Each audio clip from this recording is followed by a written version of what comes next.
नमस्कार दोस्तों, शनिवार के दिन काली माता की व्रत कथा।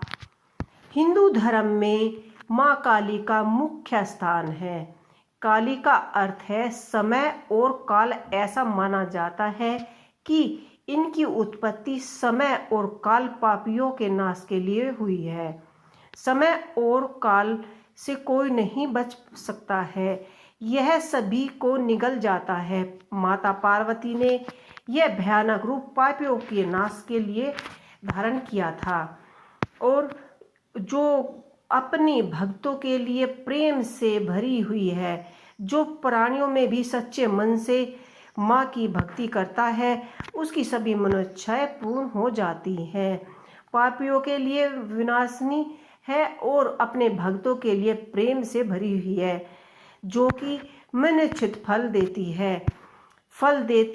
और माता पार्वती की कथा। एक समय दारुक नाम के पापी असुर ने ब्रह्मा जी की तपस्या करके उन्हें प्रसन्न कर लिया। ब्रह्मा जी से पाए वरदान के कारण दारू अत्यंत बलशाली हो गया।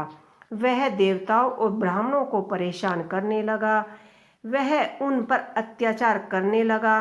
धर्म अनुष्ठ यज्ञ बंद करवा दिए और स्वर्गलोक पर चला गया और वहां पर भी उसने अपना देवताओं को निकालकर वंचित होकर और ब्रह्मा और विष्णु के पास सहायता मांगने के लिए चले गए। बताया जाता है कि दारुक का नाश सिर्फ स्त्री हाथ से ही हो सकता था। सभी बड़े देवता बड़े ही दुखी थे। सभी देवता भी उससे युद्ध में हार चुके थे।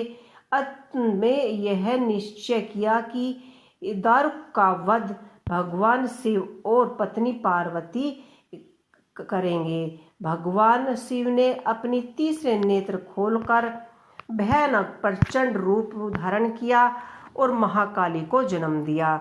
उनका शरीर काले रंग का था और माँ काली के माथे पर तीसरे नेत्र और चंद्र रेखा थी। उनके हाथों में त्रिशूल और कई प्रकार के अस्त्र और शस्त्र थे, जो कि अत्यंत सुशोभ्यमान दिखाई दे रहे थे।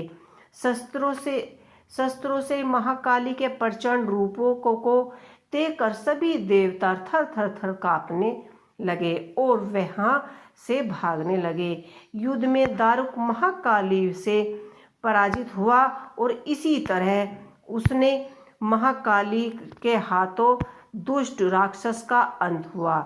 महाकाली के भयंकर रूप से चारों तरफ अग्नि की भयंकर लपटें उत्पन्न हो गई और महाकाली के क्रोध को सिर्फ भगवान शिव शंकर ही रोक सकते थे। इसीलिए उन्होंने एक बालक का अवतार धारण किया। बालक को रोते हुए देखकर भगवान शिव शमशान पहुंच गए और बालक के रूप में लेटकर रोने लगे और छोटे बालक को देखकर महाकाली का क्रोध शांत हो गया।